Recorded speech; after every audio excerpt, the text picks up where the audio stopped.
հարգելի հետևողներ, կզրուցենք հանրապետական գործիչ Էդուարդ Շարմազանովի հետ։ Պարոն Շարմազանով, քանի որ Արցախի ներկայացուցչությունում խուզարկություն է ընթանում քննչական գործողություններ, այս համատեքստում փաստացի կարող ենք արձանագրել, որ Արցախի հարցը ինչքան էլ փորձում են հայտարարել, որ պետք է փակվի, շարունակում է բաց մնալ եւ այսպես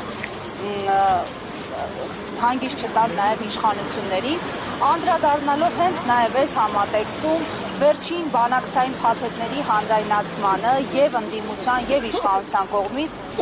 ձեր գնահատականը որն է եւ այն մարգինալ տարբեր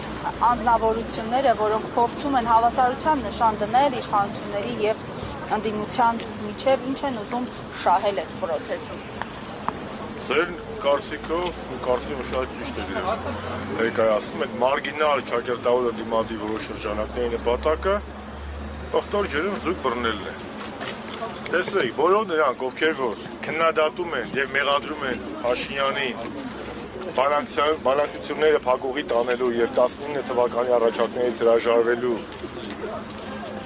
պահով ճիշտ են անում, բայց նրանք նաեւ ովքեր որ Փաշինյանին են մեղադրում, համ ձեռի հետ փորձում են խեղաթյուրել իրականությունը եսներ գցել Հանրապետականի ու Սերժ Սարգսյանի վրա, թե իբր թե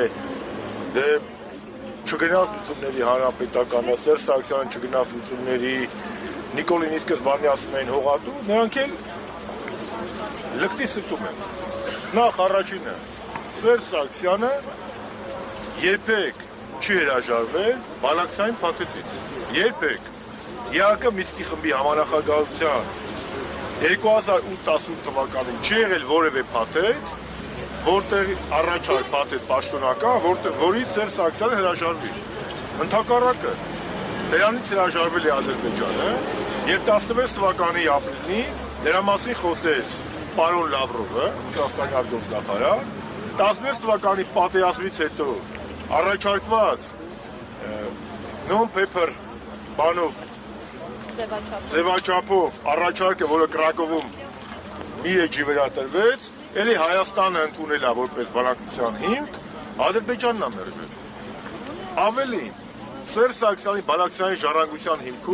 հիմքի վրա Նիկոլ Փաշինյանին 19 թվականին առաջարկվեց փաստաթուղթ, որից հրաժարվել է հենց Նիկոլ Փաշինյանը։ Դրա մասին էլ 21 թվականի հունվարի 13-ին ասել է Ռուսաստանցի համանախագահ Պապովը։ Հետևաբար բոլոր նրանք, ովքեր որ փորձում են հավասարության նշան դնել եւ կներեք այս բանից համար հերթական կեղտոտ մուտիտը տարածել, թե իբր Հանրապետականն ու Սերժ Սարգսյանը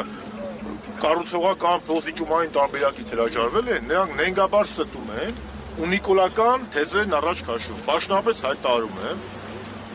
մենք փոխիչումային տարբերակից չենք հրաժարվել։ Այդ ո՞նց եղավ, որ Սերժ Սարգսյանը ոչ մի թիզականություններ քայլում, թե դուք էիք արա Սերժ Սարգսյանին Կիսիլյովի հարցազրույցը գիշոր մի հատ կտոր հանում, ասում եք շրջանները պատրաստատար։ Մենք էլ ասում ենք, մենք տալու մասին չենք բանակցում, մենք բանակցել ենք ինչ ենք ստանալու, Արցախի կարգավիճակը, սա մեկ։ Երկրորդ հողատուի մասով։ Որևէ մեկը մինչև 20 թվականի նոյեմբերի 9-ը Նիկոլին հողատու չի անվանել։ Հողատու սկսել են անվանել նոյեմբերի 9-ից հետո, բայց եթե Շուշին տվել է, Հադրութը տվել է, ինչ պետք է անվանեին, պետք է անվանեին խոսքի Նիկոլ Փրկիչ, թե Նիկոլ Ազատագրիչ։ Ինչ վերաբերում է մեր գնահատականներին 18-20 թվականներին, 18-20 թվականներին, այո, մեկն էլ ես շատ խիստ քննադատել եմ Փաշինյանին, բայց ինչի համար, որ ինքը փոխել է բանակցային ձևաչափը, որ ինքը ոչ թե Սերժ Սարգսյանի բանակցային ժառանգությունն է հիմք ընդունել, իսկ Սերժ Սարգսյանի բանակցային ժառանգությունը դա համանախագահ երկրների առաջարկներն էին, այլ ասել ես սկսում եմ իմ զրոյական կետից, բայց չքննադատեի, իսկ այդ գործիչներից մեկը, որ պարլամենտում էր, քննադատում էր այդ ժամանակ։ Այո, իսկ երբ որ մենք ասում ենք, որ Լավրովը ասում է, որ առաջարկություններ ենք ներկայացրել, իրանք չեն կանոնում ասում, մենք մեր արտգործնախարարին ու վարչապետին վստահում ենք։ Իսկ նոյեմբերի 9-ից հետո էլի վստահեցիք, իսկ երբ որ Լաչինը հանձնում էր, մենք ասում ենք Լաչին ինչու է հանձնում, ասում եք դա է միջազգային տրամաբանության այլընտրանքը։ Հիմա Լաչինն էլ հանձնեց, ամբողջ Արցախն էլ հանձնեց, միջազգային տալիս է։ Հետևաբար մեր քննադատությունը Նիկոլ Փաշինյանին ուղղված է եղել մի բանի համար, որ ինքը 18-20 թվականներին միտումնավոր հենց առաջի օրը մայիսի 9-ին Արցախում փորձել է խեղաթյուրել բանակցային ձևաչափը եւ ուլտիմատում ներկայացնել համանախագահ երկրների ղեկավարներին, դուք պատկերացնում եք Տրամպի, Մակրոնի մեկ էլ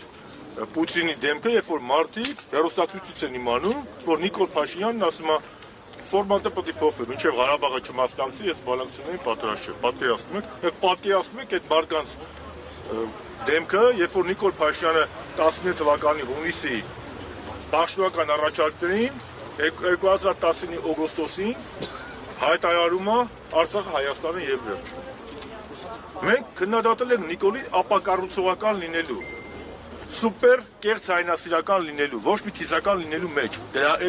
Այո, հանրապետականը քննադատել է, բայց քննադատել է այդ դիրքերից, ոչ թե փոխզիջումների։ Մենք ընդհակառակն ասել ենք, որ դու պետք է բանակցային փաստաթուղթը այն ինչ որ քեզ ժառանգություն մնացել է Սերժ Սարգսյանից, դա պետք է հիմք ընդունես, այլ ոչ թե ասես, ես էլ դեռ պետք է համանախագահները ասեն, ես ընդունեմ թե չընդունեմ։ Սա է ամբողջ խնդիրը։ Եվ այդ իմաստով բոլոր այն գործիչները, ովքեր որ փորձում են հավասարության նշան դնել, թող մի հատ նայեն իրանք 10-20 թվականներին, պատերազմից հետո ինչպիսի դիրքորոշում են ունեցել, նոր մտածեն ինչ-որ բան խոսելու մասին, հանրապետականը 10-20 թվականներին ունեցել է պետականամետ դիրքորոշում և կողմ է եղել փոխզիջումների միջոցով խնդրի լուծմանը, որտեղ այո կարմիր գիծ է եղել, մեր կարմիր գիծը Արցախի ժողովրդի որոշման իրավունքն է և հանրակրվեով կարգավիճակի վերջնական որոշումը։ Բ. Սերժ Սարգսյանի իշխանության շրջանում երբեք պարոն նախագահը չի հրաժարվել փոխզիջումային տարբերակից, որի մասին խոսել է և Լավրովը, և 21 թվականին Պապովը, և երրորդ հողատու ասել ենք այո,